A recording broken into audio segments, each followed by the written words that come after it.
Welcome back to Ambivalent Offenders. This is Erin, and I am joined by the formidable baby Matt. Sorry, after baby Charles, everyone is baby. I'm not sure how I feel about that because, things don't work out. I know he's not the subject of this podcast, but things don't work out well for baby Charles. Well, you're baby Matt. Things will be different for you. You're not a Let's hope. tyrannical king, so I think you'll be fine. Not yet. Not yet. Well, give me time. We do have a lot to get to today, so I am going to dive right in. If you're already listening to this, you know we want you to rate or review the podcast. You've already listened to this spiel before. One more note before we get in. All the quotes from this are from the book The Scapegoat by Lucy Hughes Hallett. If you are wanting more, you should pick it up. You won't regret it. So let's get right back into the story. When we left off, George Villiers was fresh off yet another failed military campaign. He had returned from Spain at the peak of his popularity, but now the tide had turned. Parliament and the public were fed up. They had no idea that there was still so much pain ahead of them. George and we need to use his real name, Baby Charles, still needed money to keep the war effort limping along, if you could even call it a war at this point. The king and the favorite had done what they could to use their own money, borrowed from Italian bankers, but it wasn't enough. Despite the mood being, shall we say, deeply unpromising, Parliament was summoned once again.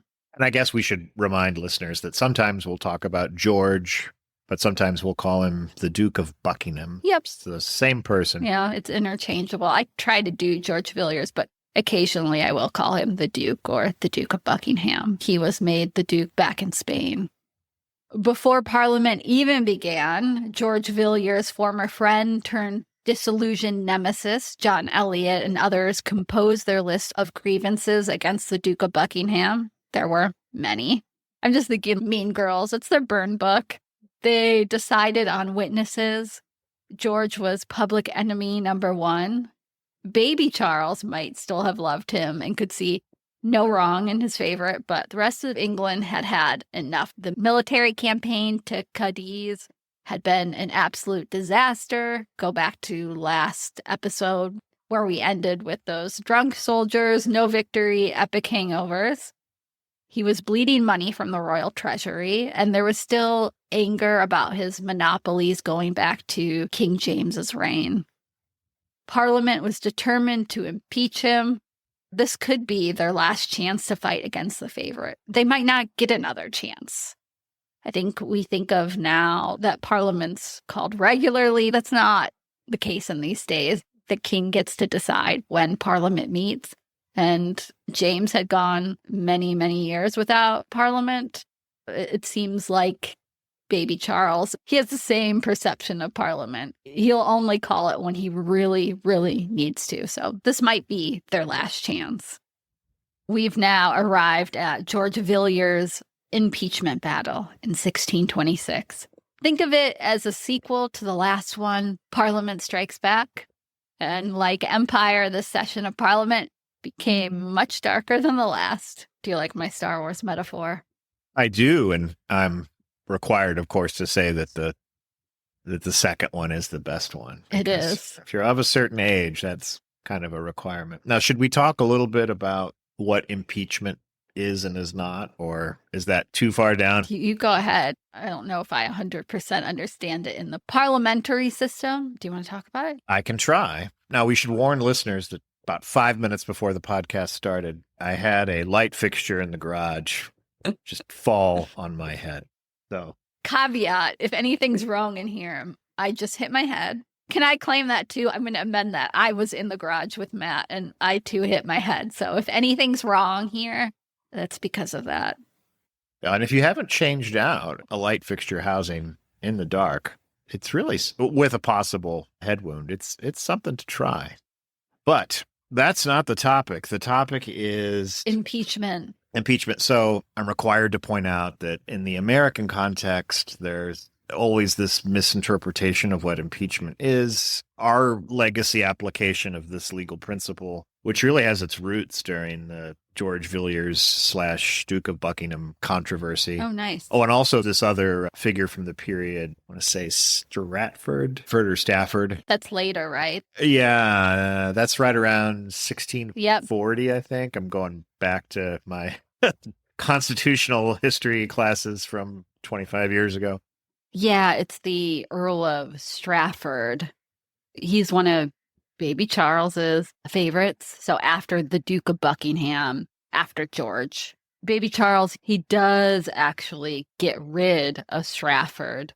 He goes through the exact same thing that George Villiers does, although in the end, he gets executed. Anyway, what I'm required to say is that impeachment it's the indictment. It's the accusation. It's in our system, it's the House of Representatives saying by a simple majority vote, we think that an elected official Has done something wrong. or an appointed official, right? It doesn't have to be the president, has done something that's not necessarily criminal. It's something that's worthy of them being tried for potential removal. So it actually comes from the Latin for foot. Kick him out. Like podiatry, right? It's an impediment. You are, and then of course when it went through France, it got softened to empêchement or something like that. God knows what. No offense to our French listeners. I never made it past the first semester of French because I can't say Tuesday in French. That's like the first week of French is you learn how to say, and I can't drag out that A, that ma. Yeah, I studied French and it's still not great. Yeah. It's martes. That's how you. Anyway, so the House makes the accusation. The Senate actually conducts the trial, and that's where the mathematical standard is a lot higher. You have to get to the 2/3 for removal. And our structure for that is borrowed from Parliament. This time period. So it's the House of Commons that would make the accusation, and it's the House of Lords that would try. But as you just indicated earlier, this is a period where Parliament is still seen, certainly in the eyes of people like the Stuart monarchy. Jimmy and Chuck. Yeah. It's not a standing body. It doesn't have an institutional life of its own. It's not something that meets on a yearly basis. Right. It's parlay. It's negotiation. It's, the monarchy needs us for something, often something involving diplomacy or money, war, or post the Tudors, a crisis in religion, or money, which is often involved in both those things. We're just getting started here, but one thing that has jumped out at me with the George story is in some ways you're starting to see people like Koch, who I think you'll talk about. We will. And other English political thinkers. They're not quite in the realm of social contract and natural rights theory, the way that we think of it in like the American Revolution. But they're getting there. It's a step towards it. Right. And in a weird sort of way, they can already foresee that if there were to be a confrontation between them and the king, that could be wonderful. That could transform, now we can call it British society, in a way that was much more egalitarian and uplifting and more respectful of natural rights and liberty and people whose aspirations don't necessarily derive from inheriting title or land. I mean, you can already kind of see that they're going down a different road than, say, the absolutist monarchies are in Spain or France. But, and then I promise I'll shut up, I think they can already see that there's this terrifying black hole beyond the end of monarchy. Like, they don't know. What does that look like?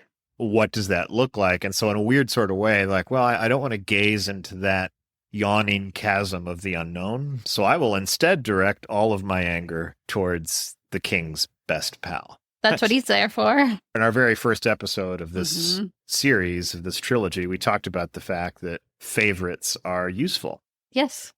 In a weird sort of way, George's demise buys the Stuart monarchy some more time. About, what is it, 13 more years? Yeah. And then, speaking of Star Wars, we should point out that if you really want to present something jarring to a Star Wars fan in your life, you should watch the Richard Harris Cromwell film. Oliver Cromwell. I'm not your favorite. No. Aaron's a big Thomas Cromwell fan because Obi-Wan Kenobi Ooh, plays Charles. cool. Back to Parliament. All right, so Parliament's in the business of impeaching you. Yes, at the start of Parliament, George's enemies declared that the Duke of Buckingham was, quote, not fit to be so near a king, end quote. John Eliot launched into a speech showing where this Parliament intended to go. Quote, is the reputation and glory of our nation of a small value? Are the walls and bulwarks of our kingdom of no esteem? Were the numberless lives of our lost men not to be regarded? Our honor is ruined, our ships are sunk, our men perished. It was time to give the blame its name. These failures were, quote, not by the sword, not by the enemy, not by chance, but by those we trust, end quote. John Eliot brutally compared the Duke to Sejanus. He's the famously corrupt Roman official who got executed under the Emperor Tiberius. Sejanus had been the emperor's best friend and taken all for himself, ruling in all but name. Does it sound familiar? In the end, Sejanus found himself thrown down a set of stairs in Rome and then tossed into the Tiber River. So not anything you want to be compared to. That's about as big of a threat as Parliament could deal at this moment.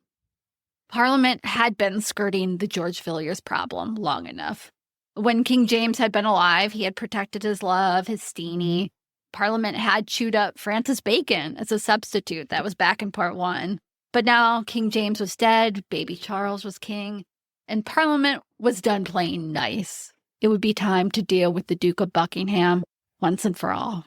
Of course, baby Charles, high off of his own royal divinity, was furious at Parliament. It was more than just because they had their eyes set on making an example of George Villiers. It was about what baby Charles thought was his right as king. Waging war was the monarch's business alone. To stoop to explaining himself or justifying himself to his subjects wasn't just beneath him, it risked setting a dangerous precedent. He had not called Parliament to have to explain himself and account for every cent. Cent? What would be the penny? Farthing? What's back then? Pound? Shilling? Shillings. There we go. Spent in the previous military escapades. He was clear that Parliament had one job, and one job only, to provide him money to fund the fleets, the men, the supplies of war. Nothing else. Parliament, though, proceeded ahead. They created a Committee of Evils, Causes, and Remedies. Great name. It's up there with the Committee of Public Safety in the French Revolution. They did good work, right? Mm-hmm. That was like safety patrol. Yeah. Crosswalks. The manhole covers were on, that kind of thing. Making sure people didn't take those stickers off their mattress. I think that covers everything that they did. I think they did good work. This committee, it's only slightly less lethal than that one. John Eliot was, of course, one of the members of the committee. A list of complaints were drawn up against George Villiers, 12 in total.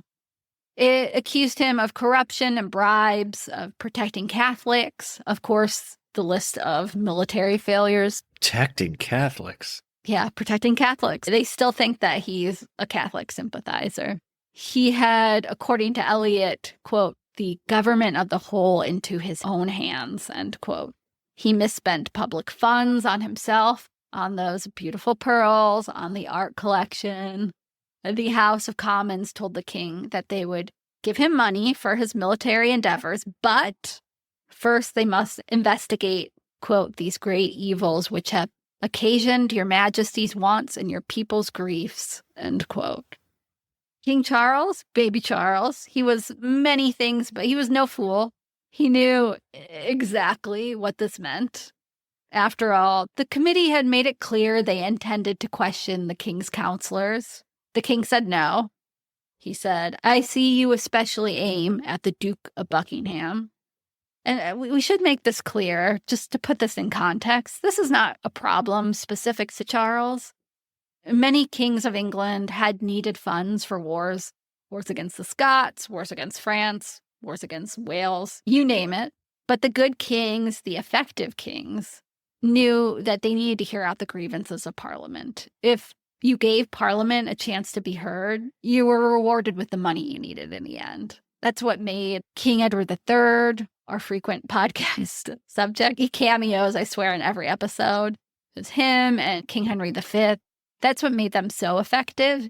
It's the kings who did not realize this fact that found themselves the enemies of the nobles. So some of them, like King Edward II, who was tangentially a topic on our podcast. We talked about his wife, Queen Isabella.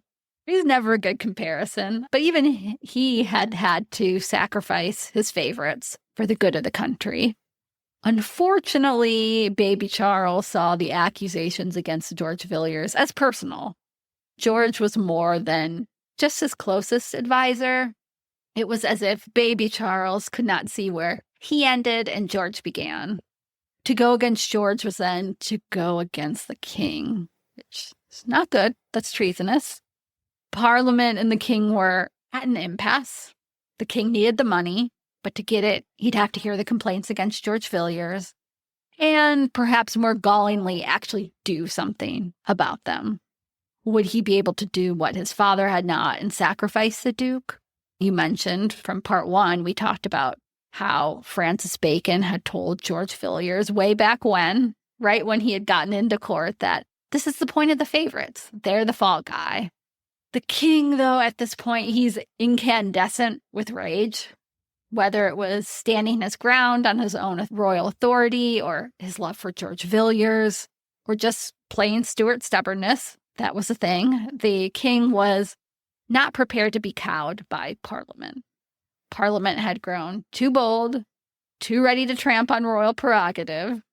Parliament needed to remember that it was up to him as sovereign and him alone whether or not Parliament continued. One of his quotes is, "Parliaments are altogether in my power for their calling, sitting in dissolution. Therefore, as I find the fruits of them good or evil, they are to continue or not to be." He does have the power to dissolve it. That is the problem that Parliament's always going to run into, is they know that the moment they bring up something bad, he can just dissolve it and then be done with it. Although they're beginning to feel that maybe he doesn't have that power. Yes, that's starting to become a question. He thinks that it's not Parliament's choice, but his to tell them what they would discuss.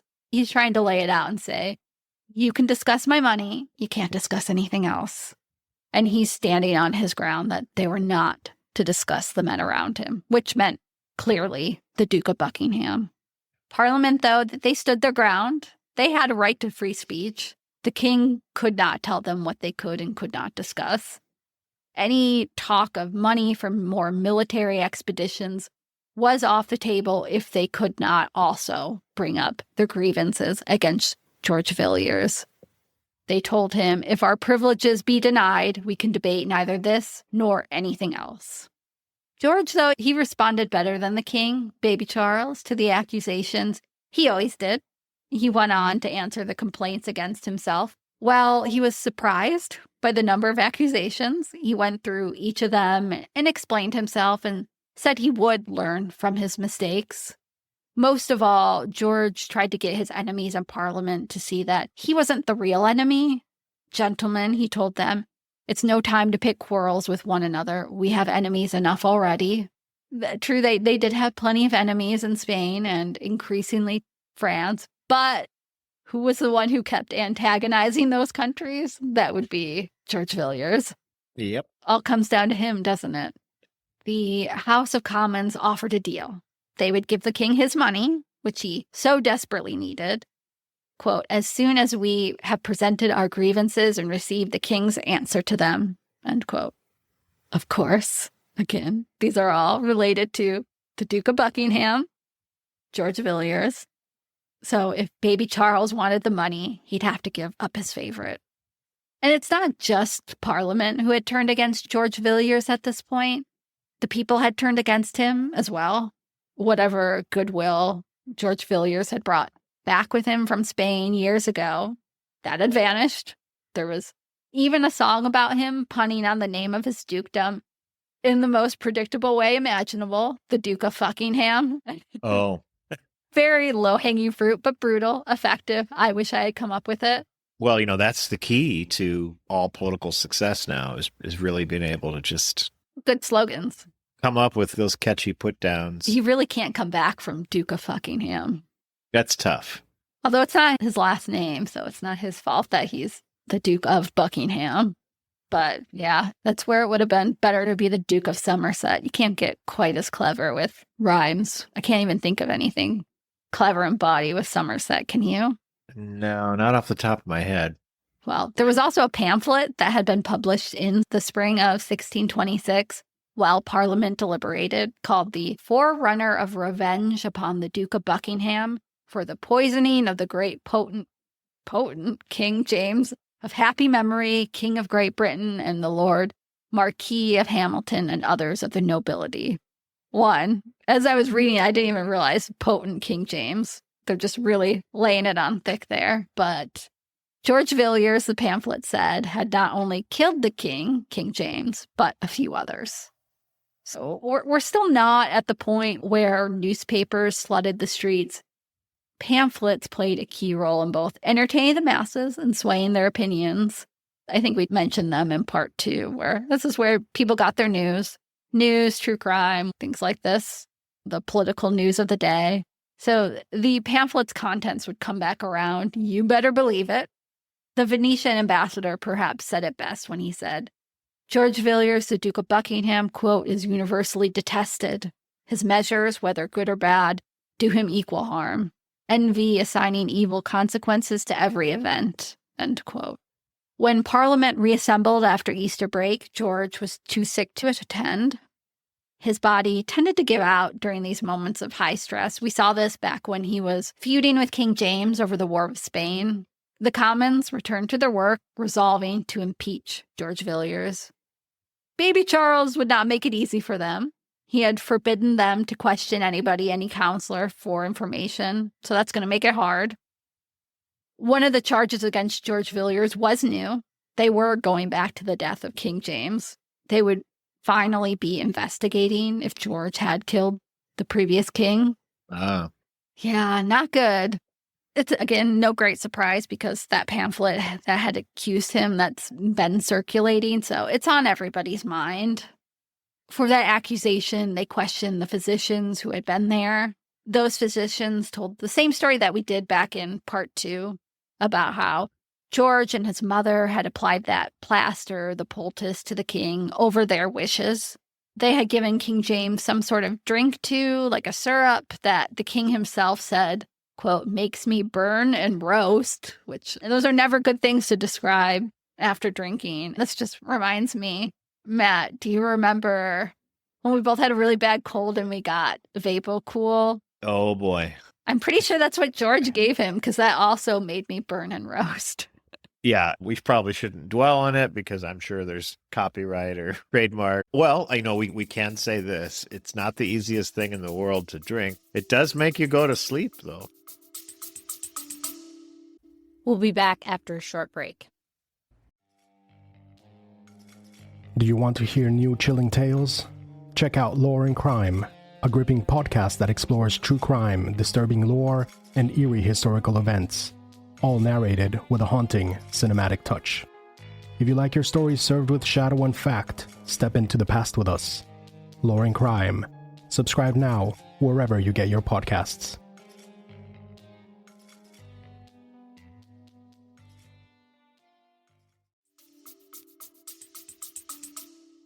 It would hit my lips and my throat would reject it. Like when I tried to do a shot of Malort, my throat seizes up and is like, nope, this is poison. Don't do it. I'm assuming he was giving him Vapocool.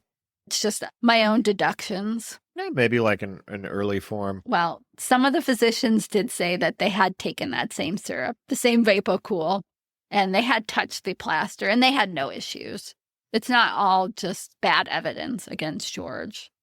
While no one outright said George Villiers killed the king, they do add it to the charges for impeachment. They call it presumption and dangerous behavior at the king's death. Things only got worse for George as Parliament had a surprise witness. This is where, if it's a movie, the doors fly open. Someone had come to testify against George Villiers. It was the previous ambassador to Spain, the Earl of Bristol. Remember him from last episode? He's the one I felt the worst for that entire story. No love had been lost between them after the disaster in Spain. Recall that the ambassador, the Earl of Bristol, had been sidelined when baby Charles and George Villiers pulled up into town, and he was the one left to clean up that mess they made when they bailed on the treaty and the marriage that they had agreed to. This is the Spanish match collapse. He's the one where they had showed up on the steps, and he was none too pleased. Well, he had returned to England in disgrace, blamed for the failure of the Spanish match. George had even placed him under house arrest when he returned from Spain. Not cool, George. Now the Earl of Bristol was out for sweet, sweet revenge. Revenge is a dish best served cold, and you better believe Bristol was ready to dish. Bristol submitted a petition to Parliament accusing George of many things. Since his return, he claimed George had silenced him, blocking access to the king and Parliament to keep him from exposing all the shit that went down with George in Spain. He even hinted once again that George may have had a hand in King James's death, noting that the king had promised to investigate the matter and then died soon after. I prayed to God that promise did him no harm, the ambassador said, for he died shortly after. It got really messy. The Earl of Bristol himself was accused of treason. It's the classic, I'm not a traitor, you're a traitor. Everybody's pointing fingers. While standing before Parliament for his charges, the Earl stood up and said, I accuse that man, the Duke of Buckingham, of high treason, and I will prove it. The Earl of Bristol accused George of being way too friendly with the Catholics in Spain, of even having the intention of bringing baby Charles to Spain in order to get him to convert, which this is where I'm like, I don't really think so. We talked about why they went. It was more baby Charles's idea. Do you remember what it was called? The codpiece problem, or was it the codpiece piece? Have a official capital letter name, or is it just something? I think that's what James or somebody called it. Somebody had said it. I typically team Earl of Bristol, but I don't quite see where he's going there. He did say that George never attended any Protestant services while in Spain. Parliament agreed to try both cases of the Earl of Bristol and George Villiers. Only one of them had to be under house arrest, though. I'm going to have you guess which of them was placed under house arrest. It's going to be really difficult. George. No, it was the Earl of Bristol. Oh, no, you're kidding. I know. It's so unfair. Again, it's really difficult to be proclaiming unfairness when we're talking about a literal monarchy, but that's where we're at. George did sit when Parliament read the case out against him. Brave man. He was the star of the show. To quote the book, quote, everyone is reading his face and body language according to their own preconceptions. One thinks he shows perfect confidence, another pride, another sees cheerfulness, another sees scorn. He's being attacked ferociously. His accuser's speeches are unsparing. End quote. Parliament did not love him being there in the audience. It was too intimidating. Not just his hotness, because he is exceptionally hot. Is that what they said? They were just overwhelmed by how attractive he was. Blinded by his attractiveness. Yeah. You cannot come in here when we're trying to indict you and just be dripping with Stuart sexuality. All the pearls. I'm not talking about the pearls again. That was taken out of context. Matt's avoiding the subject of pearls from here on out. Parliament did agree that they would have him arrested as soon as the charges had been read out. Baby Charles, as Parliament dragged on, was getting increasingly more agitated. He even went to Parliament at Westminster to yell at them. He told them he should not have let it get this far, and that he himself could clear George Villiers of every charge. He then left to play tennis, presumably angry tennis. A lot of lobbying things. You have to feel bad for the people forced to play with the king. Not like they ever get to win. Well, you know, you'll have worse days at Westminster. A lot worse days. This is pretty down on the scale of things. At a meeting of the Privy Council, he said that even if Parliament did impeach George Villiers, he would get the money and then immediately raise him up again. Maybe you don't forecast that, baby Charles. Maybe you just keep that in your back pocket. Yeah, don't lead with that. It's like telling everybody you're going to attack a country in the Middle East before you do, you know? Gives people time to do things, move things. Relocate enriched uranium? Just for an example, throwing that out there. Parliament forged ahead in their mission. They were resolved to arrest George. A group of them went to deliver their recommendation of immediate arrest of George Villiers. George Villiers was there in the House of Lords to hear it, and he was asked to speak on his behalf. Once again, where baby Charles was angry, George only acted hurt, and he remained as courteous and cool as ever, the classic courtier. He admitted, quote, "I am not an angel amongst men," end quote. He also knew that there was nothing he could say to win over Parliament. Quote, "If I should hold my tongue, it would argue guilt. If I should speak, it may argue boldness, being so foully accused." End quote. George was not arrested, but others were. At the very moment that George was speaking in his own defense, two speakers in the Parliament, Dudley Digges and John Eliot, were asked to go to the lobby by the Sergeant-at-Arms. I love that first name. That sounds made up. If somebody was saying, "Give me a name of an Englishman," you'd say Dudley Digges. Maybe Digsbury, something like that. Well, that's his name. Not like Digsbury. Something like that. Okay, well then I'm going to make you quote all the things now from here on out in your accent. Sorry, you just cursed yourself. Anyway, Dudley Digges and John Eliot were asked to go to the lobby by the Sergeant-at-Arms. Don't go. Well, they did. Hide in the bathroom. They were arrested and taken to the Tower of London. This is a big deal. To quote our former president, this is a big fucking deal. Think of it as a senator in the United States being arrested. Oh, well, that never happens. I mean, you can't. Hasn't happened yet. Technically, it did happen. Did it? What, last week? If they're holding you to the ground and they're putting cuffs, you are under arrest. Oh, So yeah. It was Alex, not Jose Padilla. Technically, supposedly, in Parliament, they were supposed to have freedom of speech, even if it went against what the king wished, even when it came to discussing the king's favorite.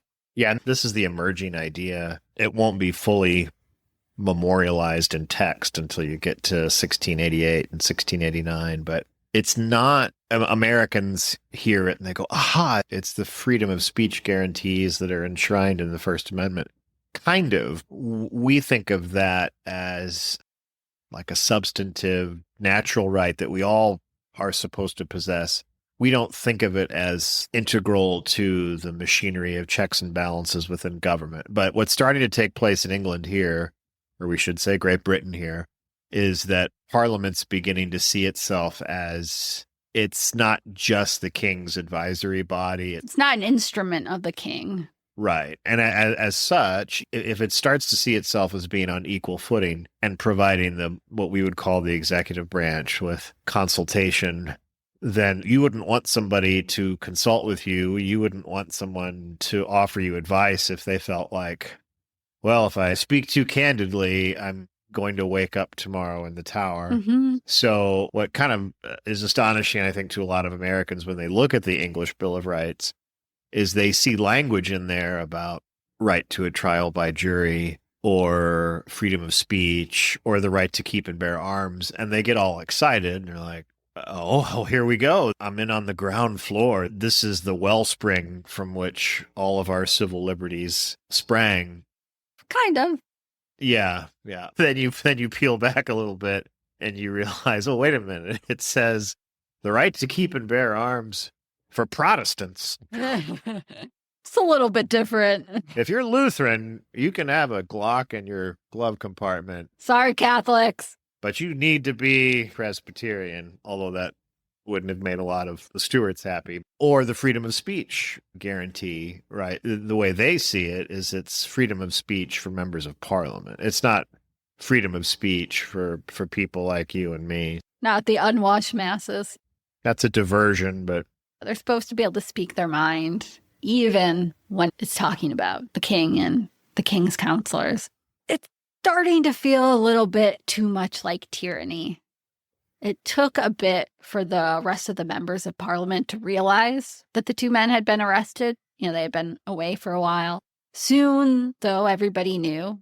Suddenly, the chamber was an uproar. Every man in there calling out, "Rise, rise." They all left the chamber in protest, but they continued even outside those walls to plan their next moves. The justification for the arrests were slim at best, petty. Baby Charles had obviously been pissed off about the investigations into his father's death. Officially, it is an investigation for, quote, things that are extrajudicial to the House, which is very specific. Who decides what are extrajudicial to the House? One of the men arrested, our dear Dudley Digges, was released from the Tower quickly after apologizing to the king. But John Eliot was another story.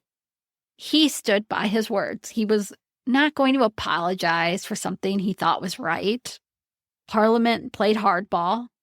They would not do any business until John Eliot was released for the king, baby Charles, who still needed money. He's called Parliament for money. He has still not gotten it. This is going to be a problem. 5 days after Digges was released, John Eliot left the Tower.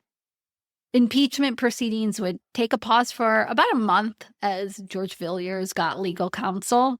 During that month, British agents were sending word that Spain was gearing up to invade England. The lack of money given by Parliament was becoming a real problem. Baby Charles and George would start getting to work to prepare for an invasion, but with little money. They still don't have it. Parliament did pick right back up in June, doing what amounted to a pre-trial hearing. Despite whatever hope baby Charles had, they still refused to grant any money until George was removed, saying that they, quote, fear that any money we shall and can give will, through his misemployment, be turned rather to the hurt and prejudice of this your kingdom than otherwise, end quote. Which makes sense. Why would we give you this money when you're just gonna blow through it, when you're gonna misuse it? King Charles, baby Charles, though, he was fed up at this point.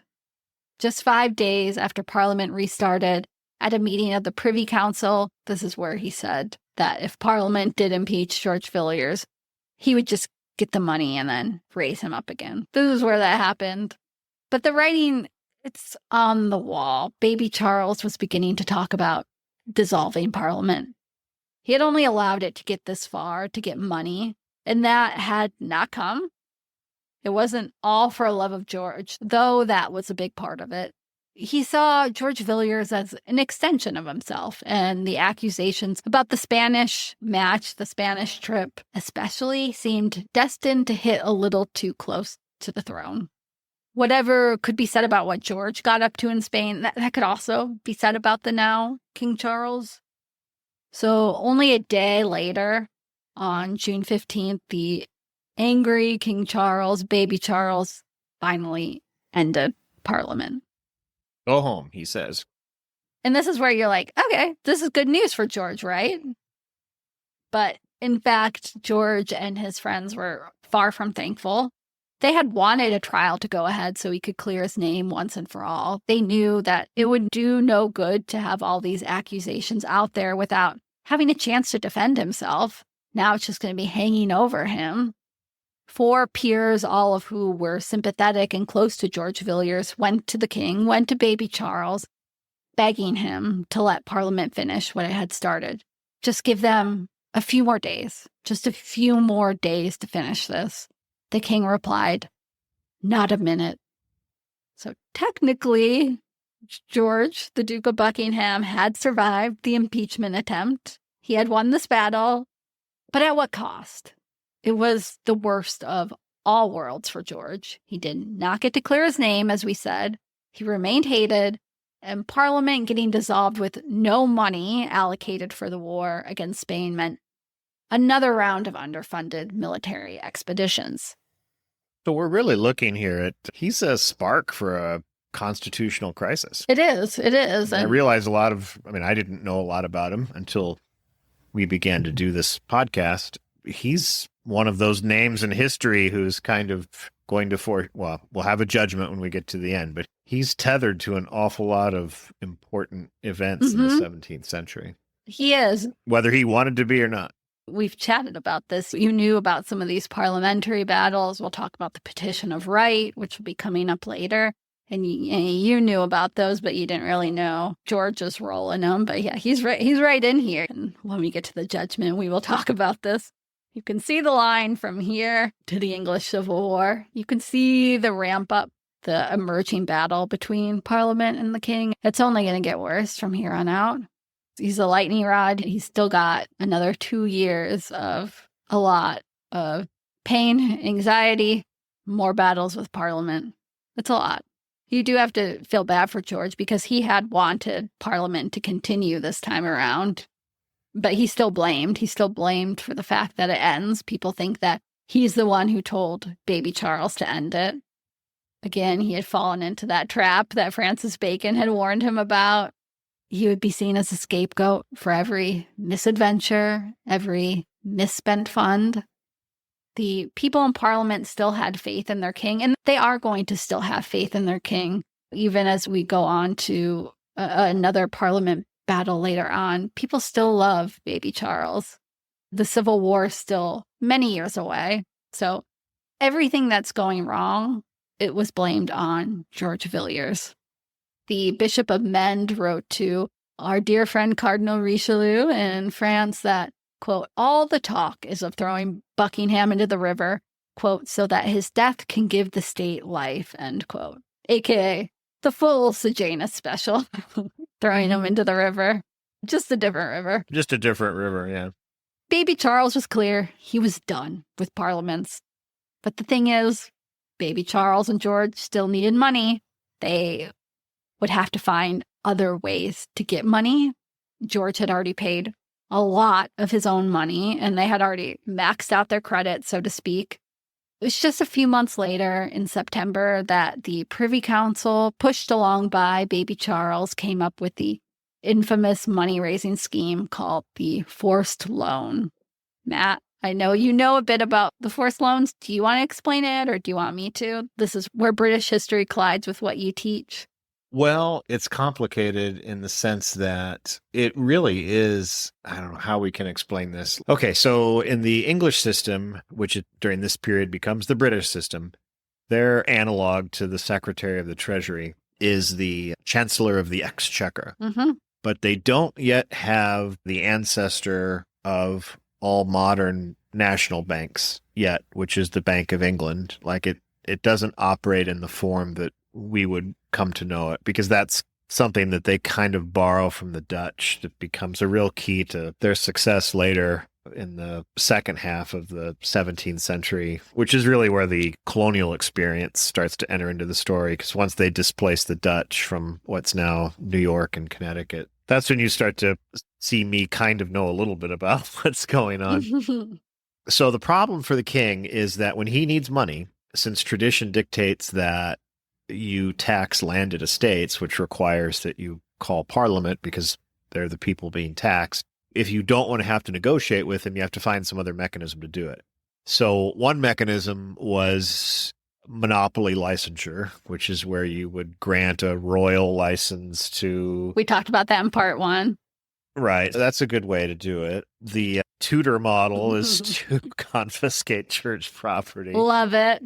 Unfortunately, at this point, we've already confiscated all the monasteries and all that. So, right. Darn, Henry VIII's already got his grubby little hands on all of it. Let me put it to you this way, because I think a lot of people would be sort of creeped out by what the modern grandchild, great-great-great-grandchild of all this is. But to this day, when any modern nation wants to pay for something that it can't fund through tax revenue, it takes out a loan. It borrows, and the mechanism that it uses to do it is short-term securities. You can just Google Treasury bill United States, and most people think of bonds as maturing in 5 years or 10 years. But if you want, you can cash it out in 90 days. They're very short-term securities. So that's eventually what the British government turns to try and raise money.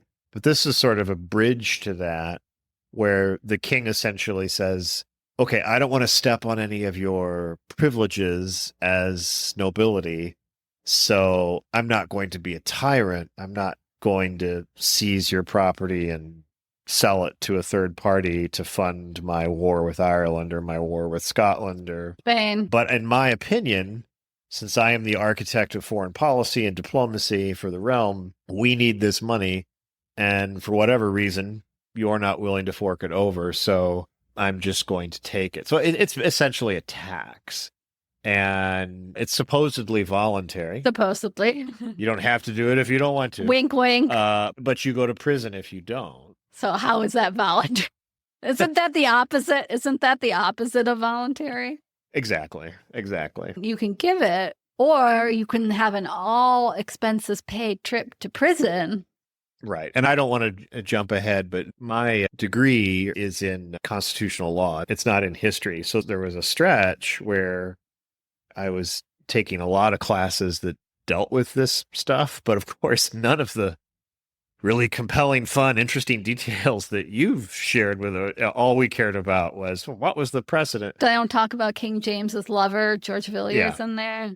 No, but they do talk about the 5 British nobles who said, fuck you, and did not want to pay this, the 5 Knights case, and they were promptly imprisoned for that.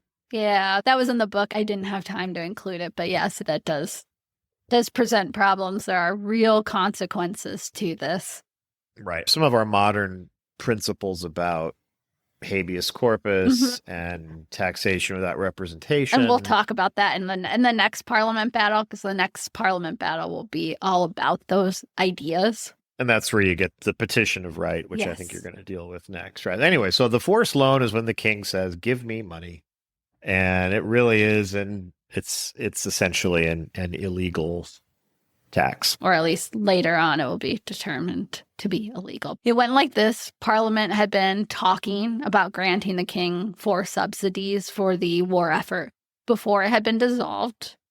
Parliament had never actually gotten around to approving anything, as they wanted to air those grievances against George Villiers first. But no matter, now the king's officers began collecting the money for those subsidies anyway, as if it had been authorized by Parliament. So, like Matt said, subjects were being forced to pay in advance of any possibly non-existent approval. The response to those who refused to pay was almost as worse as the loan itself. Matt already mentioned there are a lot of people who are thrown in prison. About 100 members of the gentry were thrown in prison. Others were forcibly conscripted into the army or navy. As the book put it, quote, no one likes paying tax. But the forced loan wasn't just unpopular in the usual way. It was seen as tyranny, a blatant violation of the people's fundamental rights, end quote. George, in true George fashion, continued to foolhardily prepare for war, even without the money to pay for men or supplies. Because even with the forced loan, it takes a while for that money to get into the exchequer. It might be months, maybe even years before you get all of that. At this point, you just want to reach out and shake George to wake the fuck up. Why do you keep doing this? Had he felt that it was the right action? Was he just too far down the path? I think I know, but I'm going to save my theory for when we get to the judgment. Okay. Did he think that the small, minuscule chance of success might be the thing that saved him? Regardless of the why, it still boggles the mind. To quote the book, quote, he was not self-indulgent or idle, but he had set himself and the country an impossible task. In beginning a war with Spain and in trying to continue it, he was disastrously irresponsible, end quote. George's popularity, unsurprisingly, continued to slide. People around him, including his wife and the king, baby Charles, worried about his personal safety, with good reason. They weren't just being overly cautious. His own carriage had been smashed in October. Despite bodyguards and men paid to protect him, a group of unpaid soldiers still managed to storm into his Whitehall apartment while he was in the middle of dinner. Hundreds more marched to London, clamoring for their pay. Nobody was getting paid. It was becoming a volatile situation, streets full of desperate men, all furious with the Duke of Buckingham. Still, George sent another ill-fated mission to Cadiz. Same mission as the one that had failed so badly at the end of our last episode. He had missed the campaigning season once again, sending out the fleet in fall. Can you guess what happened next? There's a spectacular victory, and he's vindicated. That is exactly what happened, except I remember I did have a light fixture fall on my head. That's the only reason you could ever think that it was going to succeed, is if you have slight brain damage. I would point out that for all of this craziness, eventually the British will have a little chunk of southern Spain called Gibraltar. But they still have it today. But yeah, it's not going to happen here. Not yet. It's another sequel to the first Cadiz mission. Hundreds died of disease, bad food. It was all futile. Nothing accomplished. They might as well have just thrown men and money overboard. That's how much of a waste this was. The start of 1627 brought with it changes. In March 1627, George suffered a personal loss when his son, named after the king, Charles, died at only 16 months old. Poor baby. Child mortality was high in those days, but still, parents grieved greatly for their children, as we should expect that George and Catherine did the same. Luckily for George, he had something to distract himself with. While tackling the grief of losing a child, the Duke began planning yet another military expedition. Wow. Not against Spain this time, but France. We're going to France. Now it's the Protestant rescue mission, right? Yes, sends getting the Princess of Spain for baby Charles as a bride. George had tried in vain to woo the French king and the real man in charge, Cardinal Richelieu, over to the English side, become true allies against Spain. It would never come to pass. So George wrote to Richelieu saying that since no agreement had been officially signed, England was under no obligations to France. What that meant in practice was that the Duke was preparing to go into France to fight against the French crown. On the western coast of France, at the city of La Rochelle, a Protestant French Huguenot stronghold in a very Catholic kingdom, La Rochelle would become a microcosm of the war of religions that would tear France apart in the 17th century. And yes, this is a twist of political irony that George Villiers, once so eager to ally himself with the major Catholic powers through diplomacy and marriage, was now leading England into war against them in the guise of defending Protestantism. You might ask yourself, why start another war with another superpower? It's not like the Spanish war effort had gone anywhere, and certainly nowhere good. How did that make any sense? From what we can tell, George saw Cardinal Richelieu as the true problem, that it was him who had ruined any chance of Catholic France being an ally to a Protestant nation such as England. So if George could help the French Protestant Huguenots, perhaps he could orchestrate Richelieu's downfall. Then maybe France would come back to the treaty table. It's a plan. It's not a good one, but it's a plan. I could see a lot of red string, but not a lot of it connecting to each other. Do you think that this was in any way, even if it, spoiler alert, it's not going to be successful, but even if it had, do you think that that could have ever led France back to England? No, I don't. I don't see the logic there. You don't see his singular genius? No, in a strange sort of way, this is really dark, but the best thing that probably could have happened for him would have been to die courageously during this campaign. That's true. Because then he could hope that maybe posthumously he'd be a Protestant martyr. His biography would be puffed up as a martyr for the Protestant cause against a French absolutist monarchy, but he's not going to be that lucky. No.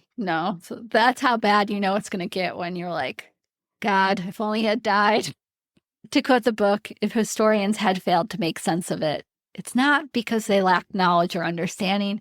It's because it was never sensible in the first place. End quote. So even historians are having a really hard time figuring out the logic in his plan. Why would warring with France ever bring them around to being an ally with England?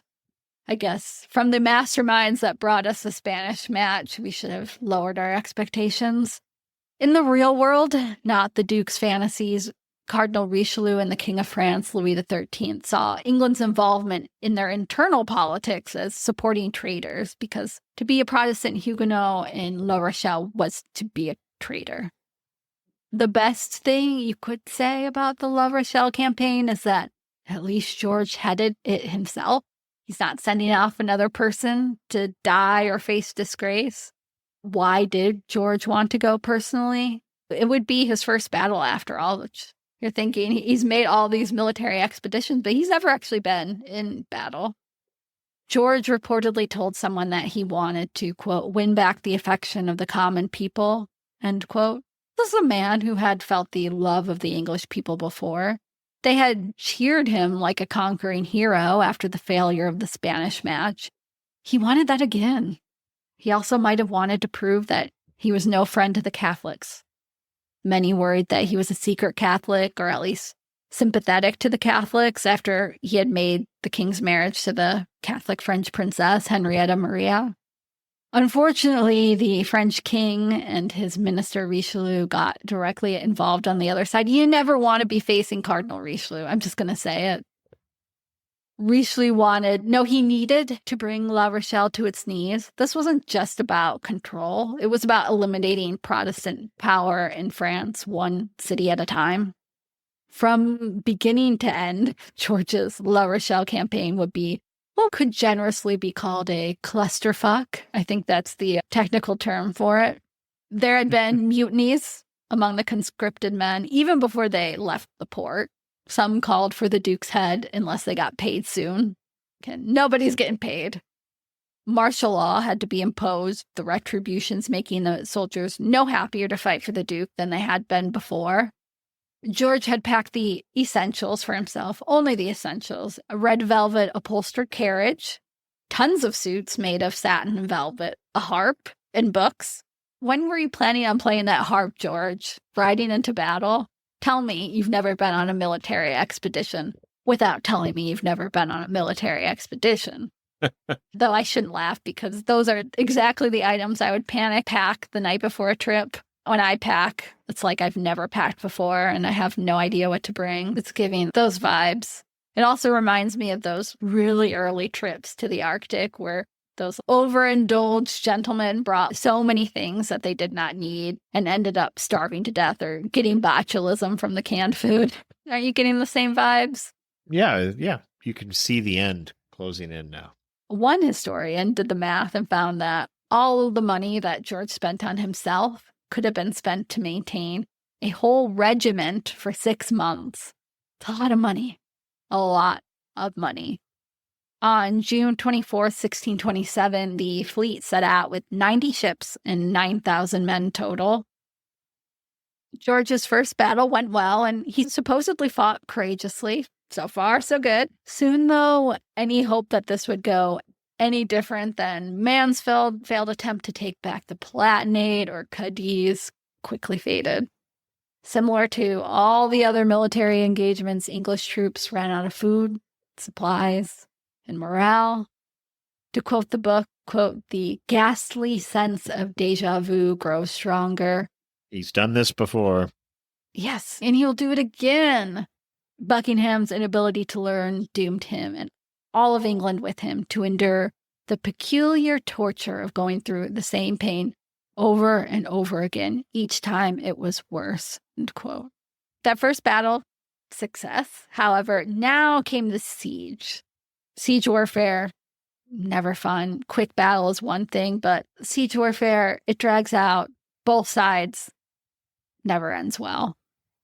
And as always, a stagnant army bred disease. The land was marshy, which meant malaria from all those mosquitoes. Months went by as more men died, and those left felt frustrated and angry. George waited for reinforcements promised to him by baby Charles. He begged the king, but there was no money with which to pay for the men and to build a fleet. There had barely been enough for George's fleet. On the opposing side, the French king and Cardinal Richelieu made La Rochelle their highest priority. They would drive the English out of their land if it took everything they had. Even the cardinal himself became involved in the army on the French side. He had been born nearby, so he's not going to let it fall to some Protestants, let alone the English. 4 months later, even George Villiers could see that if he had stayed there any longer, they'd all end up dead. He attempted to save face by storming the citadel, giving himself at least a chance to return home with some semblance of glory. The stories out of that attempt make the stomach churn. I know you read some on La Rochelle. Did you read about the storming of Saint-Martin? No, give me the gruesome details. When the English soldiers put up the ladders they used to scale the walls, they discovered in horror that the ladders were too short. Unfortunately, they're not able to go back down because there are tons of men behind them. So those at the top of the ladders fell to their deaths. Did you ever play the game Lemmings back in the 90s? The video game, just those lemmings going off a cliff, one after the other. It's that. Yeah. It's that on ladders. The French could also just throw wood and stones at the English soldiers as they clung to the ladders, unable to get on the parapets and also unable to climb back down. With most of his army dead, dying, or deserted, George Villiers finally admitted defeat and humiliatingly sailed home.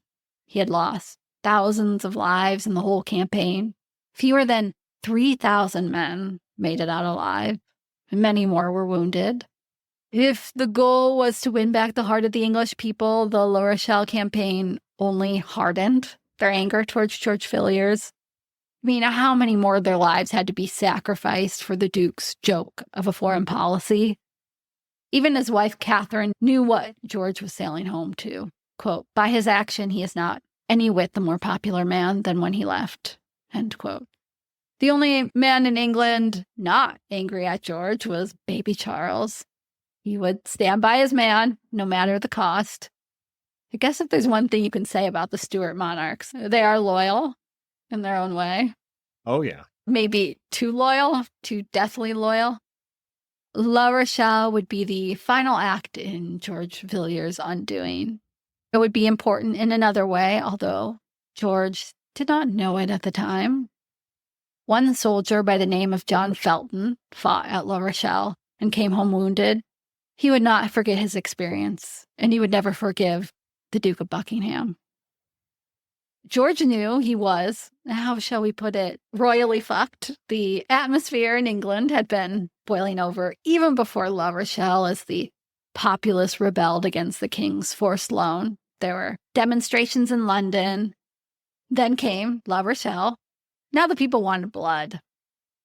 In addition, the Spanish and French had teamed up.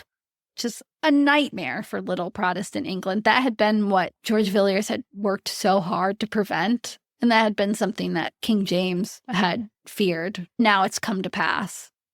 Even worse, George Villiers had massively angered both countries, to say the least, and the two superpowers were planning the thing that the island nation had always feared, an invasion.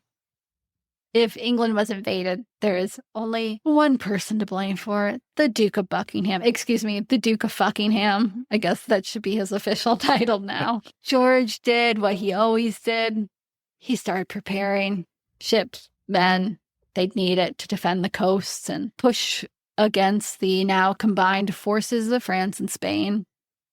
To quote the book, quote, "Once more Buckingham was set upon compounding a failure by repeating it," end quote. Never mind that the soldiers who had survived the last attempt were barely alive and unable to fight. Many had not even been paid. That's going to be a constant problem. They had been left wounded and starving, wandering the ports like ghostly apparitions. Like the pattern before, those men that could be found mutinied only to be put down brutally and executed. You can see how fed up people were by the fact that the gallows that had been erected to execute the leader of a mutiny had been pulled apart by a mob of sailors tossing the wood into the sea. And there were just bands of deserters creating havoc in the countryside. And of course, money, like always, was in short supply for George's latest ambitions. He wanted 100 ships. That ain't cheap. The old ways of getting around Parliament to get money were falling woefully short. Parliament would have to be called. Baby Charles did not want to. He knew what would happen if he did. Parliament would be out for blood, George's blood. But even George knew that it must be done, and he begged the king. He begged the king to open Parliament. After a few times of summoning and postponing Parliament, baby Charles called it for real in the middle of March 1628. This time, Parliament had a different strategy. They had learned their lessons from the previous sessions. They knew that to bring George Villiers' name up right away would just lead to the king dissolving Parliament once again. They all reportedly agreed that they would not bring up George's name at all. Don't say his name. Instead, they would define and defend, quote, the liberties of the subject. This is where you're talking about that you were learning in your classes. They're going to be talking about what it means to be a subject.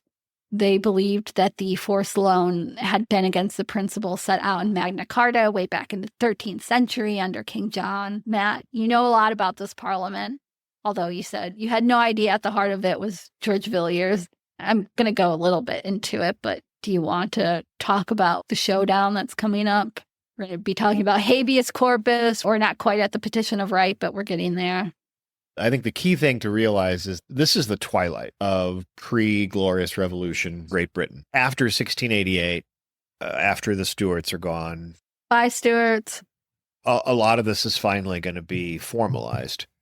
And it's going to be put in writing. And as a condition of taking the throne, William and Mary are going to have to say, we will not suspend Parliament and we will not. Basically, we won't do what King Charles did. Right. So if you see the Glorious Revolution as Great Britain moving into a kind of political maturity, then this is like middle school. And these parliaments are the last few food fights in the middle school cafeteria before something a little more sensible takes its place. They're just learning they have to apply deodorant every day. It's a learning curve. Right. For those Americans, I mean, our own Declaration of Independence owes a lot to Magna Carta. It's a foundational document. So this Parliament, it's going to be about more than just the beautiful favorite of two monarchs and his outrageous overreach. It's going to be that showdown that would shape the next few decades. The rights of the people squaring off against the divine right of kings. There's Parliament on one side, the king on the other. Forget everything else. That is what it came down to. One parliamentarian put it best by saying, quote, "We are told of dangers abroad. We have as great at home."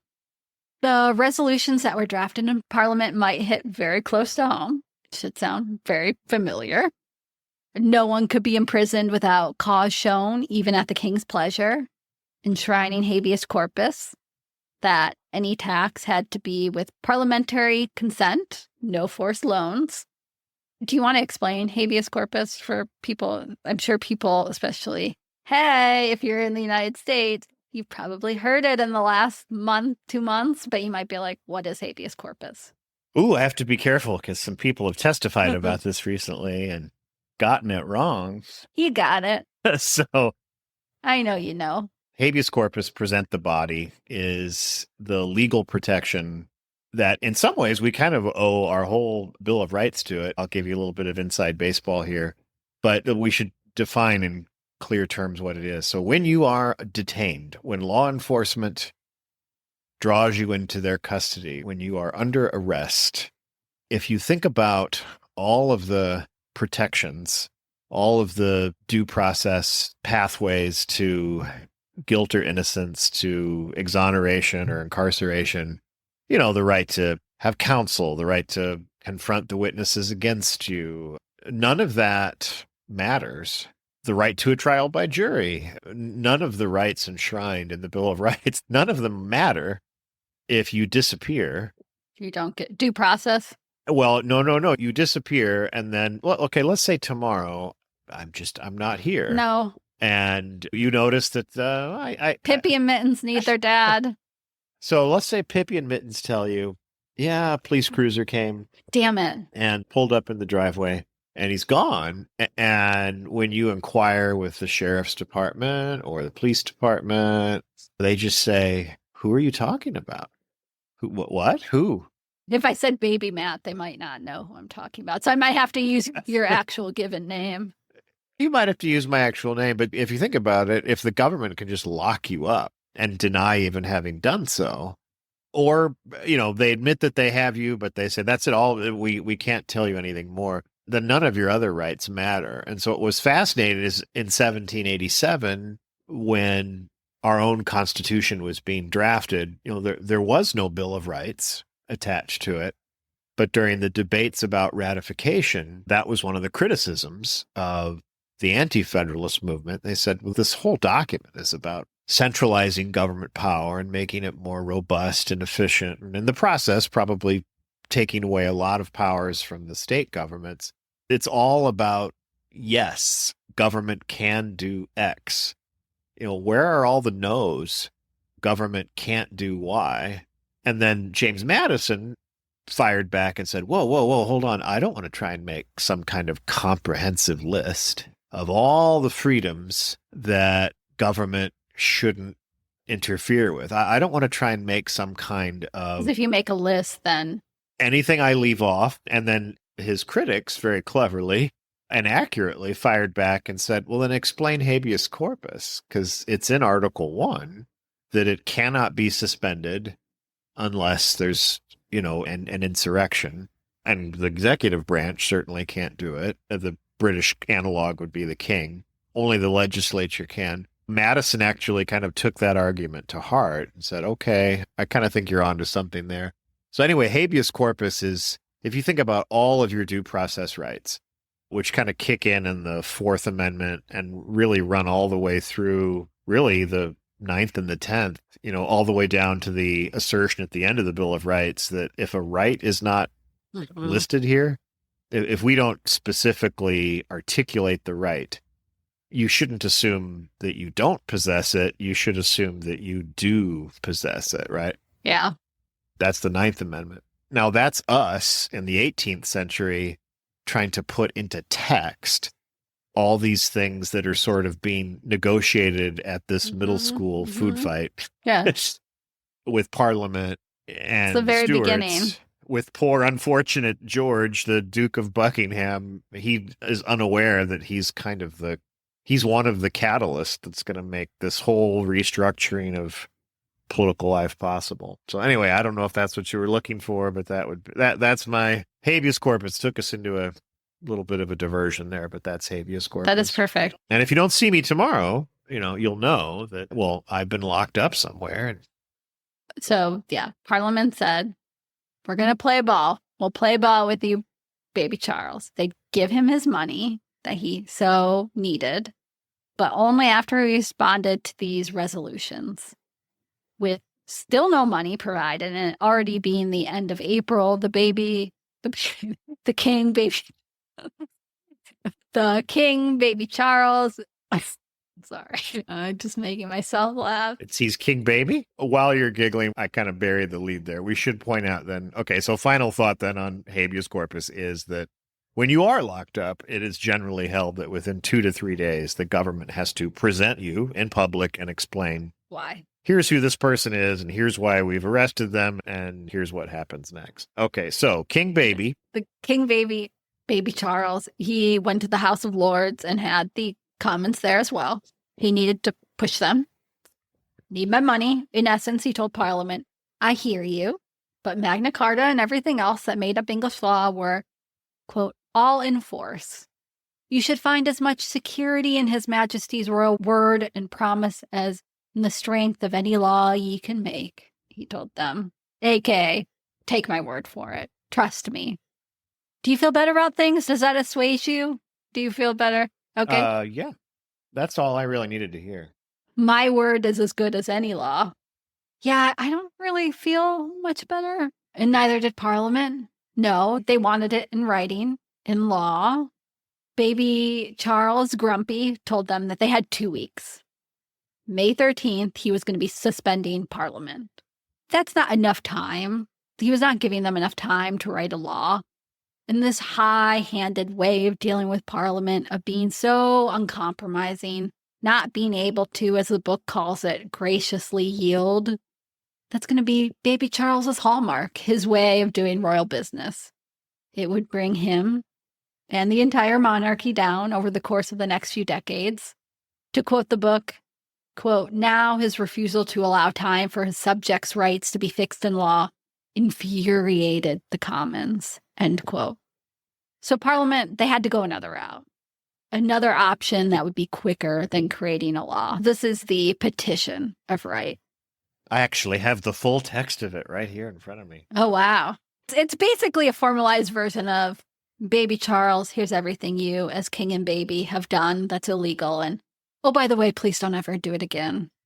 So it's going to lay out all the grievances from their resolution.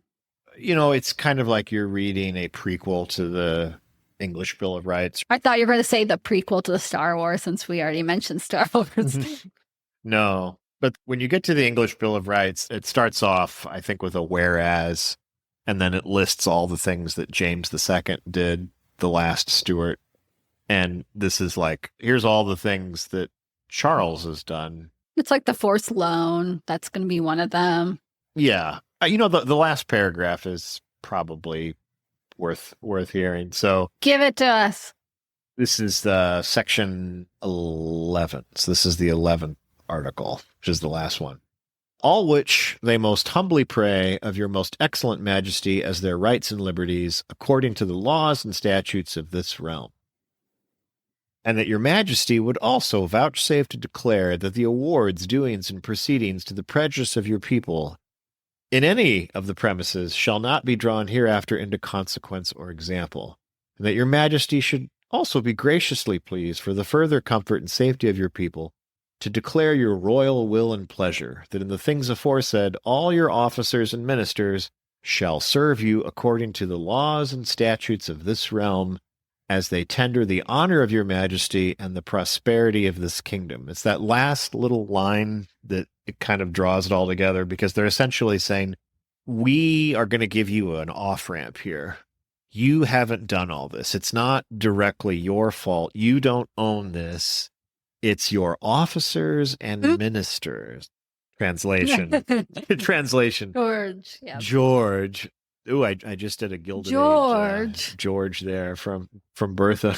It's really bizarre if you think about how often this happens in political life, where the collision between the legislative branch and the executive branch, this is provided as sort of the escape hatch. I think about the Reagan White House, the Nixon White House.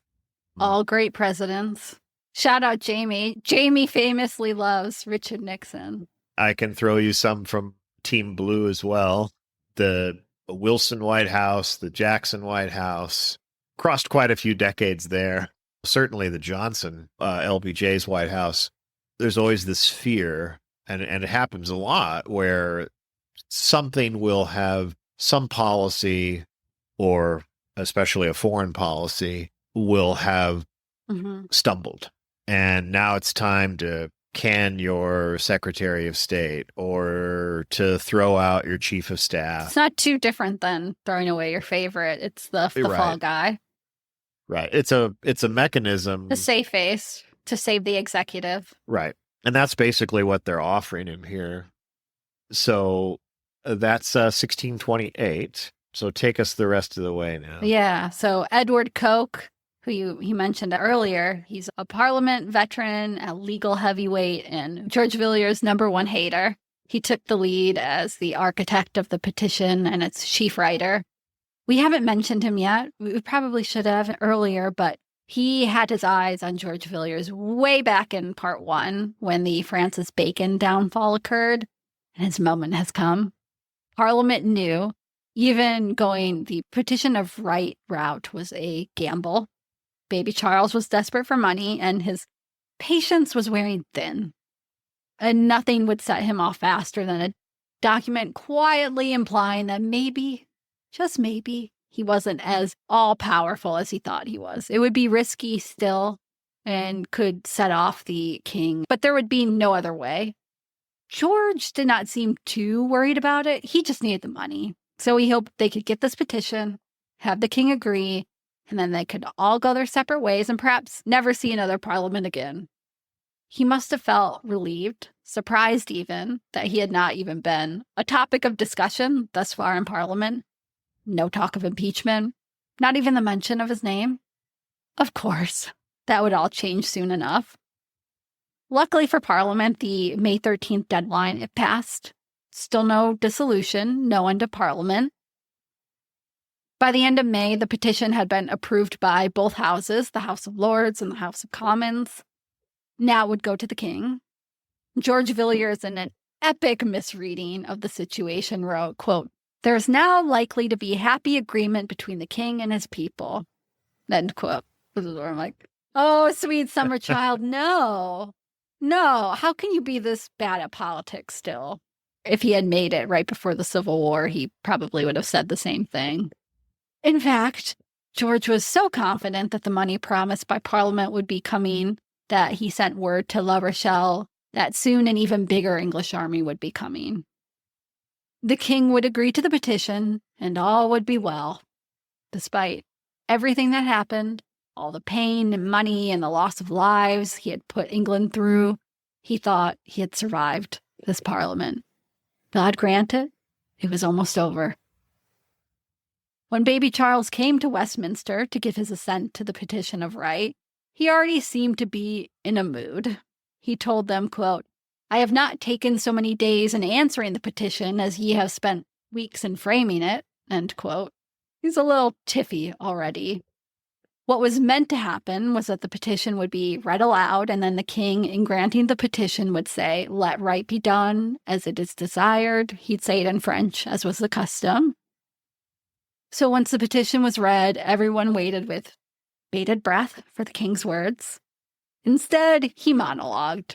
He was that person in a meeting who just talks and talks and talks. He was vague, essentially telling them once again, "I'll be a good king. Trust me, I swear." It was clear from the words that he still thought his royal prerogative, his divine right of kings, gave him power, the right to do all that which Parliament had railed against. Parliament, waiting to hear the formal acceptance, a clear yes to their petition, had gotten nothing of the sort. Now it was their turn to be infuriated. When the House of Commons met again the next day, they continued to have this righteous anger. To quote the book, they had thought the petition would be transformative, but the king had batted it away. As they assembled the next day, they were frustrated, angry, humiliated by their own impotence. End quote. Don't make a bunch of men feel impotent. They will kill you. At least metaphorically in this case, although also actually in a few decades. If we fast forward a few decades, they will literally kill you. They decide to draw up a remonstrance, something to show the king. To them, they thought that the king did not know, quote, what was being done in his name, end quote. They're giving the king plausible deniability, like you said. It's not you, it's your ministers. Still, they stayed away from the name of the Duke of Buckingham. They knew it would trigger baby Charles and end the entire session. Name or not, though, it was George Villiers at the heart of the remonstrance.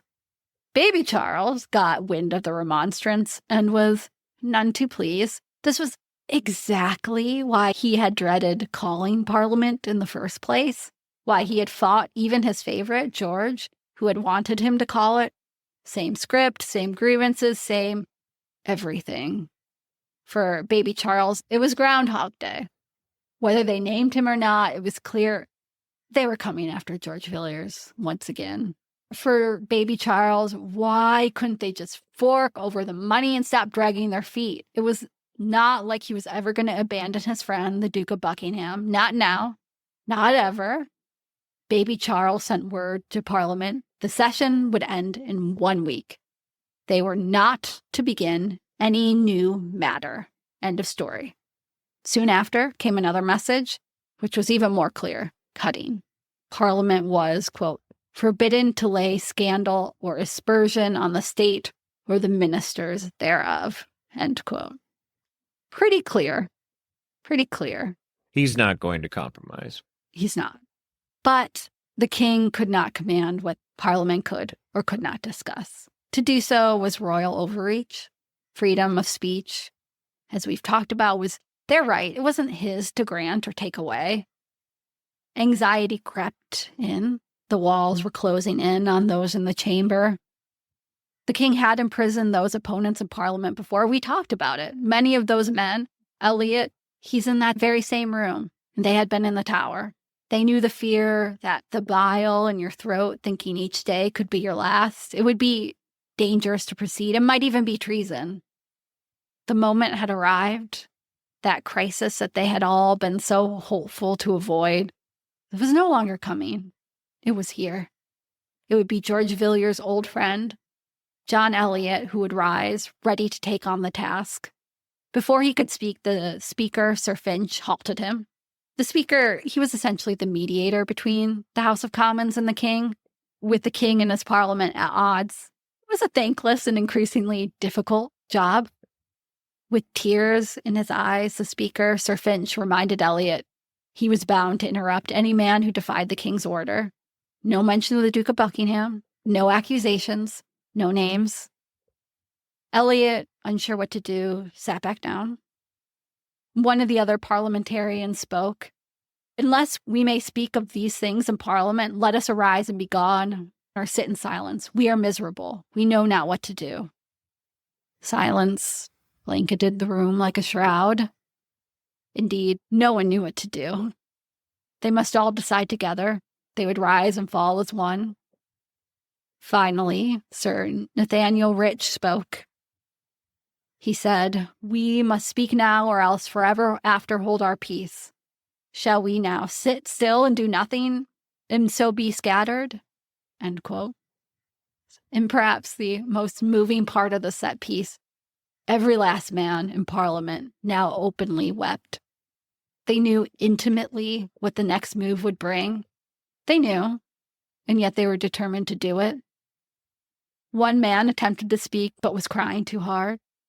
Even the stalwart Edward Coke, old and having seen many parliamentary fights before, quote, forced to sit down when he began to speak through the abundance of tears, end quote. I could just hear the swelling of the musical score.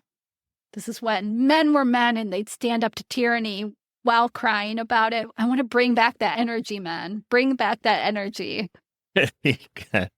You want more tears in Congress? Well, I want them to fight tyranny. That's what I want. They were going into what is called the Committee of the Whole. It's like going into a lockdown. When this happened, the Speaker would leave the chambers, the doors would all be locked, and nobody was allowed to leave. So when the Speaker left to go tell the King, Parliament knew their time was running out. Within an hour, Parliament could be dissolved, and they might never be called again. They'd have to say it all. All of Edward Coke's long life had led up to that moment. This is where, again, you're seeing the montage of all his previous parliamentary battles. And we're going to quote a long section from the book here, but it can't be topped.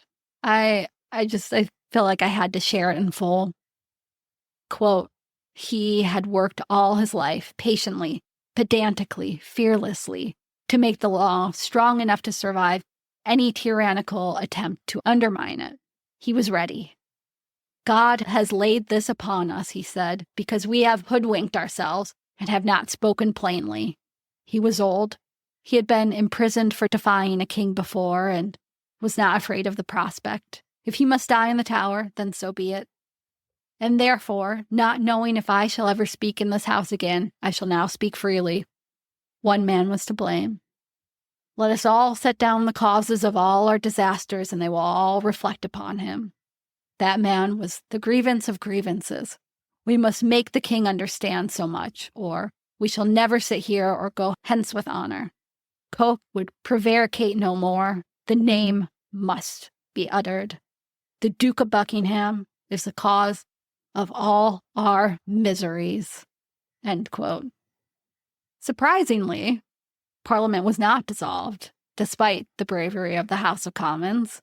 Even the subject of their grievances, George, he helped broker the deal that would have baby Charles agreeing, finally, to the Petition of Rights.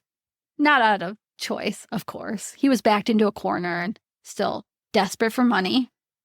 Baby Charles finally caved and gave his formal assent in June 1628. He was salty enough to not even say those words of assent himself. He had a clerk read them. Never change, baby Charles. Spoiler alert, he never does. And he proceeds in the subsequent years to totally ignore it. So I know. He does it, but he's not going to actually follow it. Celebrations broke out across London. The book compares the bonfires to those that greeted baby Charles and George Villiers when they came home from Spain. How much had changed in the intervening years. Despite this win, Parliament continued their work on the Remonstrance. It would be in vain. The king had no more patience. Parliament had finally given him the subsidies, at last money. Having what he had wanted all along, baby Charles then went to the House of Lords. He told them, being not willing to receive any more remonstrances to which I must give a harsh answer, I am forced to end this session. Parliament was over. Now we're going to introduce the last player, the last character in our story. We mentioned earlier that John Felton had been a soldier at La Rochelle. That alone had not made him a fan of George Villiers. He might have made it out with his life, more than many thousands of soldiers, but he was left with scars, including a wounded arm. Some of the worst scars were not visible. The horrors of La Rochelle had left the man in his early 30s troubled. We'd think of it as PTSD today. Like many of the soldiers on George Villiers' expeditions, Felton fell into debt, waiting for pay that did not come. He was denied a promotion twice.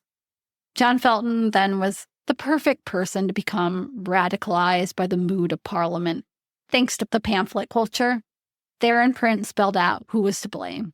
All the pain, the suffering of the last few years was not the king's fault. It was the Duke of Buckingham to blame for all of it. He had become a poison that was killing the nation. The only way for England to be free was to rid it of its cancer. Hearing that the Duke was preparing another expedition in Portsmouth, Felton bought a knife. In his pocket, he had sewed a spot there where he could grab the knife at a moment's notice. When the moment struck, he headed for Portsmouth. The Duke of Buckingham would be there preparing the fleet. He went on foot, walking most of the way as he did not have money for a horse. So we arrive in Portsmouth in the waning days of August with the Duke of Buckingham preparing for yet another expedition. Like I said, he'd be returning to La Rochelle. Improbable as it seems, he likely hoped this time it would be different. Isn't that the definition of insanity? Oh, the repetition of the same behavior with the expectation of different results. That's kind of how it feels like. Or that's just how desperate he is at this point. I think it's probably the latter. The king, baby Charles, had put up court not too far away. He couldn't be away from his George for too long.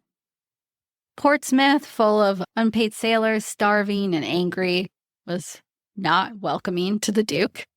It was proving to be more dangerous than perhaps George had warranted. He had brought his wife, Catherine, along. He must not have anticipated the unrest.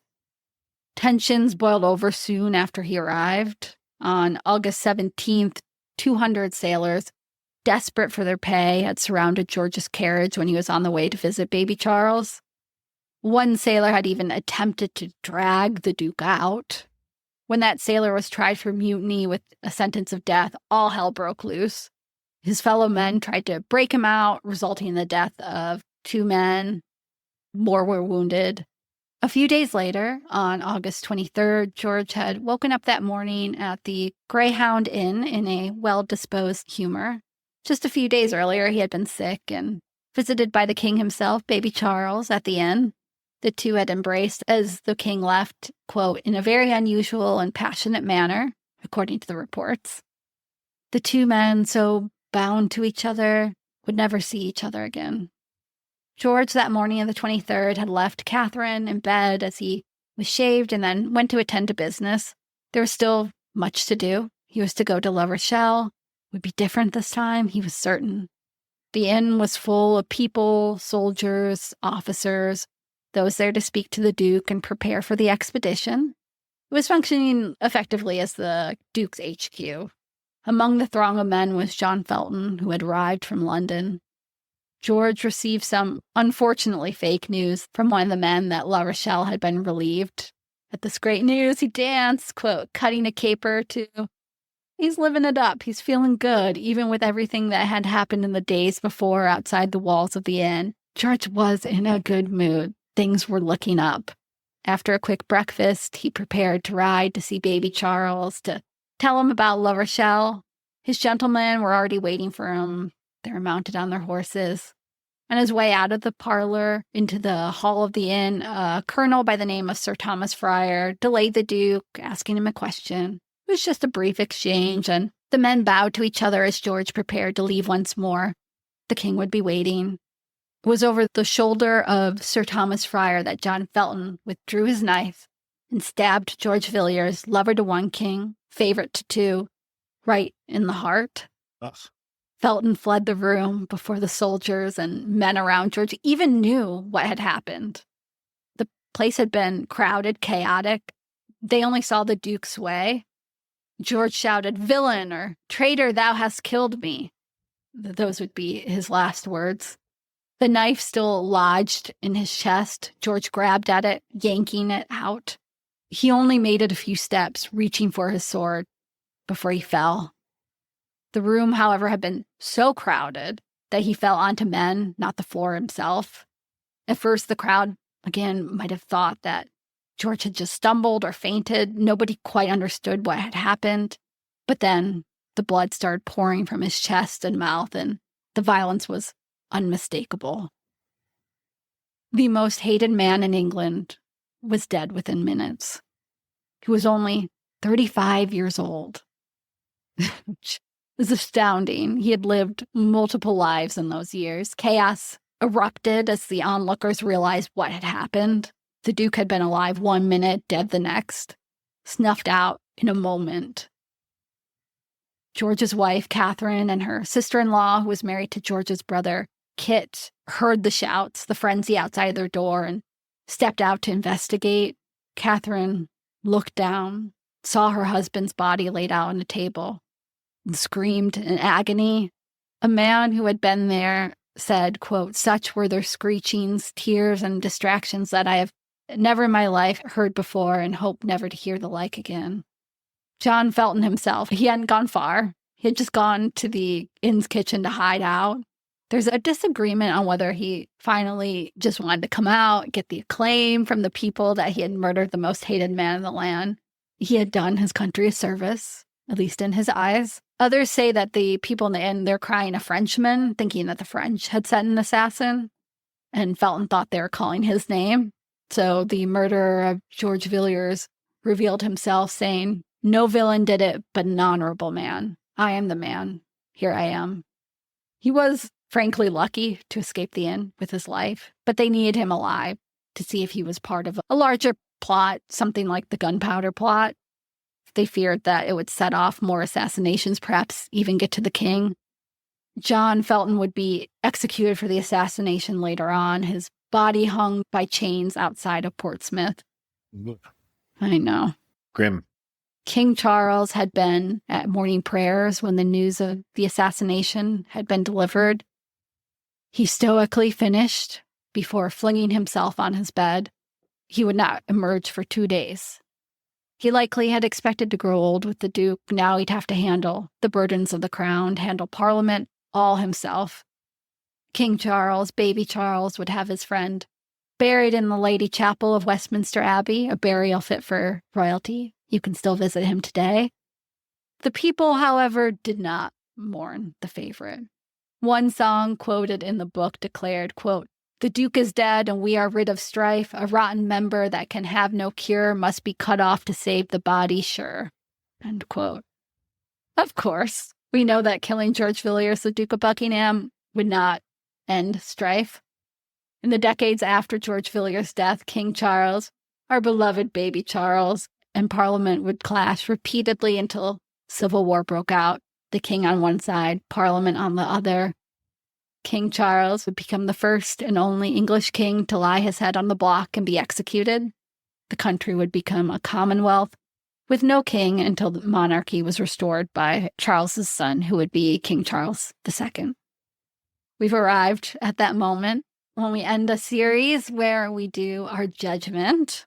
I guess I always go first. Whoever presents is supposed to go first, unless you want to. This is your guy. I know. Well, unless you want to go first. I feel like the last couple ones we've disagreed, so I'm curious where we're going to be. I think you kind of need to go down the list. First and foremost, he's a government minister, and if you're looking at how he did at that, his record overall, not great. He got the military and foreign affairs. That doesn't do much for his reputation. You can blame George for England's misadventures and poor planning in the lead up to the war with Spain. It's going to cost thousands of lives, an untold amount of money, and put the country on the brink of disaster. George really created an environment in which grievance could fester. In the second part, I mentioned that I could see how George Villiers got to the point where he launched mission after mission, each of them as poorly funded and planned as the last one. I think he thought that the next one would redeem him, that it would save him. You said earlier that you had a theory, so I'm going to ask you for your theory right now. Okay. Well, it's complicated. I'm sure that will come as no surprise to regular listeners. In sociology, going back to these really foundational thinkers like Emile Durkheim, things like religious institutions are a way of society sort of worshiping itself, its own values, its own categories of identity. And there's also this really amazing kind of anthropological reinterpretation of that. Mary Douglas is the author from the 1960s. And anthropologists that have worked with this theory have wrestled with some really bizarre features of human nature, like why is it that hair on your head is it's beautiful and it's worthy of shampoo and conditioner and lathering and rinsing and repeating, but if you see a pile of it on your shower drain, suddenly it's the most disgusting thing in the world. Can confirm. And I'm not doing Mary Douglas justice here, but one of the theories, and anyone here who's listening has any background in anthropology or sociology is rolling their eyes because I'm not really giving this any of the nuance or sophistication that it deserves. But the problem with that stuff is that it breaks categories, right? That hair on the drain is you, and it's not you, right? And we don't like it when things don't fit into nice, neat little boxes. There's a whole theory that this is why the English love to hunt the fox.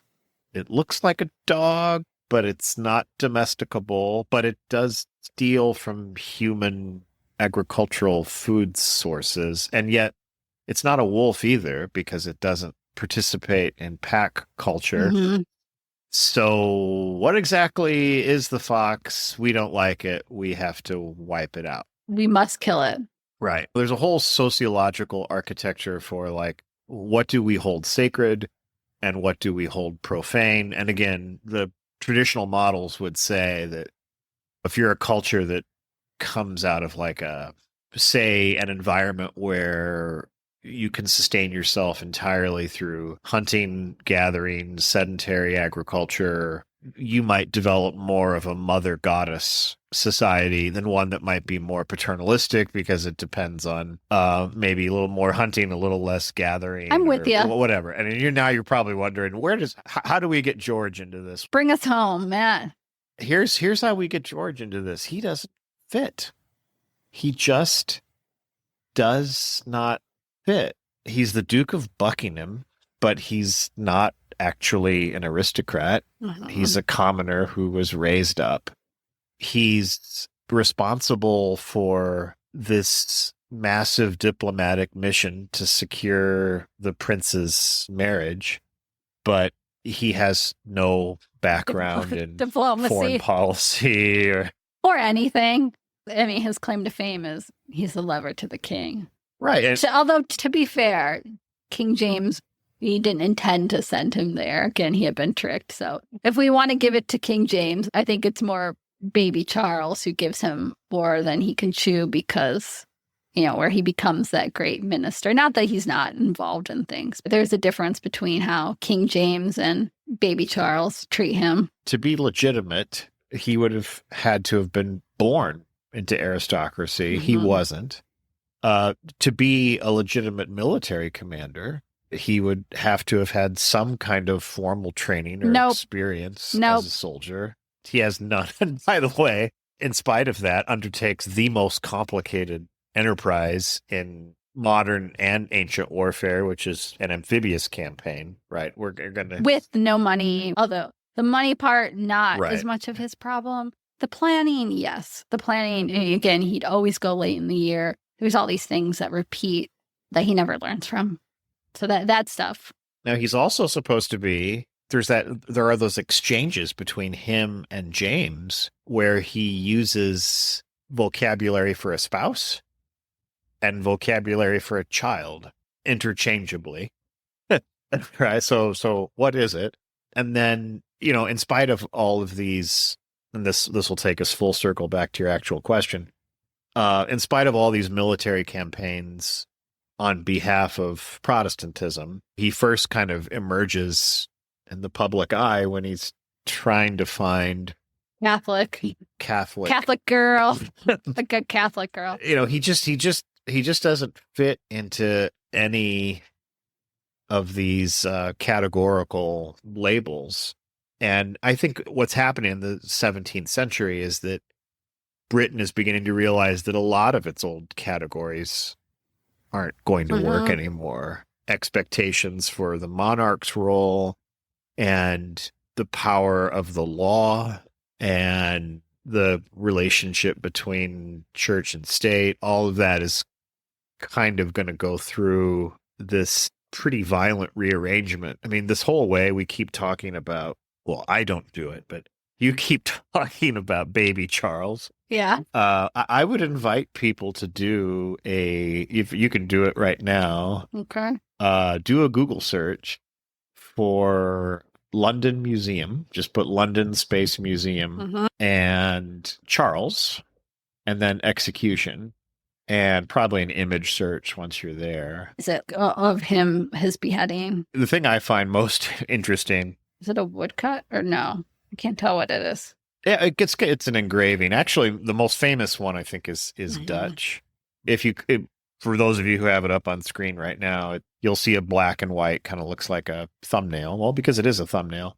If you pull it open and zoom in on it, it's very easy to spot Charles's bloody head being lifted up to the crowd.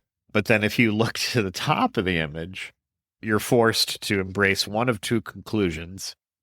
One, the British develop a tradition where whenever they kill a king, they fire a baby out of a cannon. What? And if you catch that baby... Wait, where's the baby?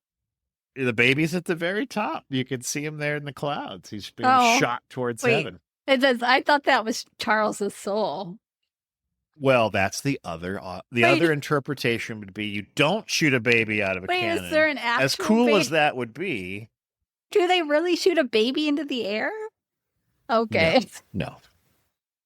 But when you're a high school student and you're asked to do a visual analysis of this image, if you're a little literal, you'll look at it and say, "No, wait a minute, yeah, that makes sense." And I if was you, wondering, I was like, wait, how did they get this tradition? I've never heard of it. yeah, and if you catch the baby, your football team gets promoted to the Premier League. No, that's supposed to be his soul. So, Well, I thought like you catch the baby, you get a shorter winter.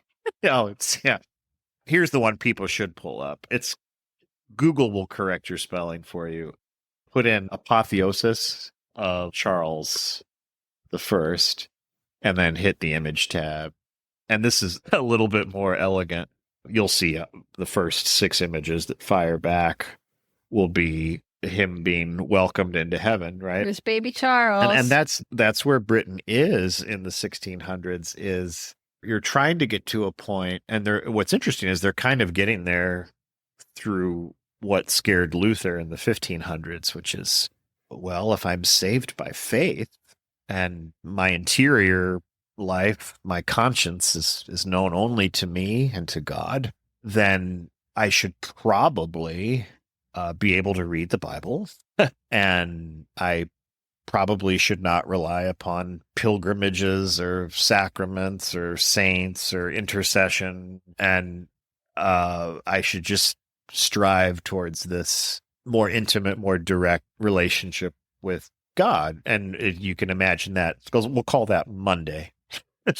Okay. And then on Tuesday, you wake up and say to yourself, well, if the bishop is somebody I'm not really supposed to trust anymore, should I also maybe not trust my prince, my magistrate, my king, right? Much trickier for monarchy. Those are some big questions to start asking. Wait, my king might not have my best interest in mind? Right. And that's a different podcast.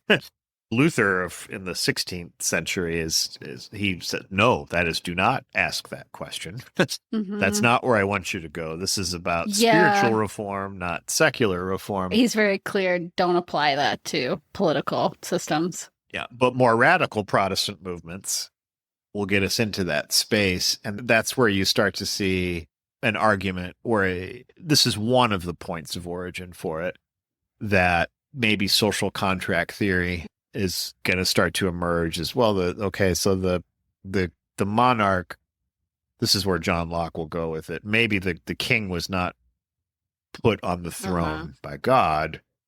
Maybe God put humanity into a equal condition in the state of nature, and they put somebody in charge, but it was understood that you're not being put in charge for eternity. You're being put in charge to wield executive power so that we can accomplish collectively the things that we can't accomplish individually. But your fundamental responsibility as a monarch is to protect our liberties, because we didn't give them to you. We allowed them to be somewhat regulated in the service of our own prosperity and joy. You could kind of start to see this is sort of like the green shoots of that idea. And poor George, he's caught in the middle of it. So my judgment on him is that I don't really fault him that much. I'm going to go. I thought you were going to be really. Is this going to be a time where you're going to judge him better than I judge somebody? I'm going to go 70% in his favor. I can't believe that you're judging him better than Mark Antony. Oh my gosh, you were so hard on poor Mark Antony. Yeah, but see, Mark Antony had actual power. But George did. He was basically wielding the government. He was controlling everything. Only because the king let him. Right. Okay. Right. I don't know. I was going to go closer to like 60-40 bad. No, I think you're wrong. It's 70-30 good. Everything that he touches turns to shit.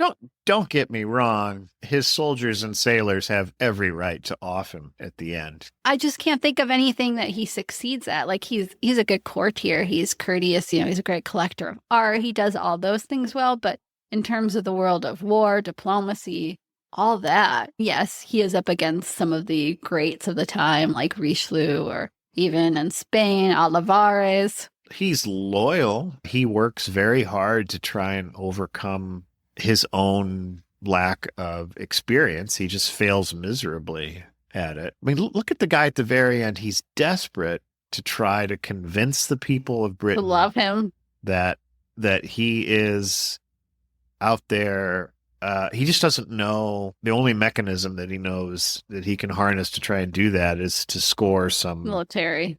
military But the fact victory. that he never learns from his mistakes, again, always poorly funded, poorly planned, usually no food, little food, launched off at the end of the year. But I mean, come on. Okay.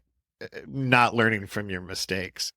James II is going to Yes, do in okay. the 1680s Point taken. everything, right? It's like, gee, has anyone in my family ever had their head chopped off? Yeah, I know, but I think I'm going to do. If only I had an example to guide me. So I just True. don't think. Okay. Elephant in the room.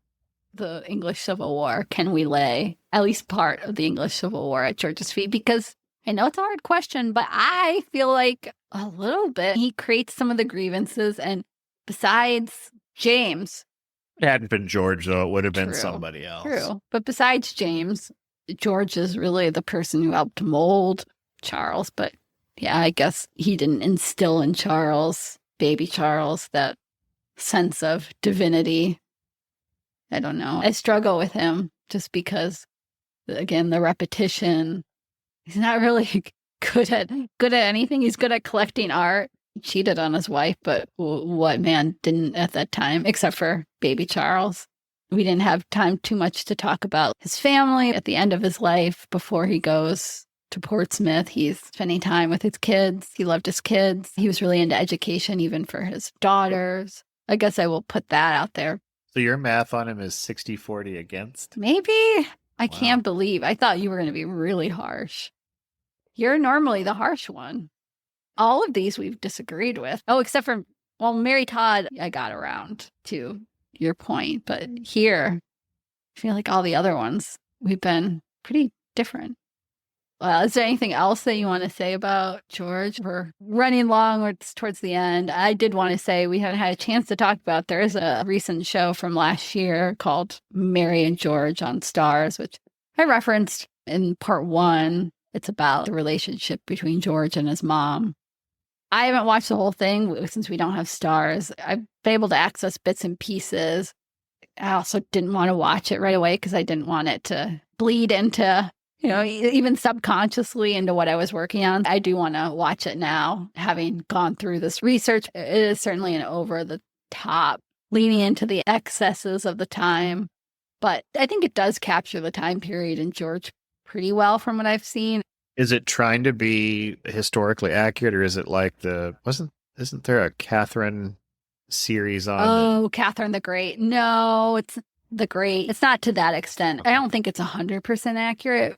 Very few period pieces are, but I think it does capture like the essence of George. Same with King James from what I've seen. Like there's a sadness to him. It like sort of that humanity of him. So I do really want to watch it all now. At some point we might need to watch and then maybe do a follow-up episode and talk about our thoughts. But from what I've been able to watch, like little clips and things that I've been able to get on the internet, I think it's a sympathetic portrayal of George Villiers, I will say, as being handsome. Because that's the thing is, obviously he had his enemies at court, but overall, besides the people who were jealous. What should his looks have to do with it, though?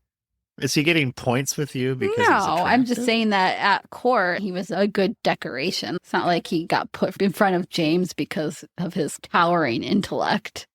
No, and see, that to me is why you can't be too hard on him. Yeah, I guess. If you're in a system that celebrates that, you are really doing a lot, George, for our dry cleaning bill. He did. If that's the system, then, well, now I'm going to hold you responsible for not launching a successful amphibious campaign. Yes. Rescue French Calvinists. You think it's baby Charles's fault, but shouldn't George have said, maybe I'm underqualified for this? When your king calls. True. I wonder what would have happened if James had lived longer.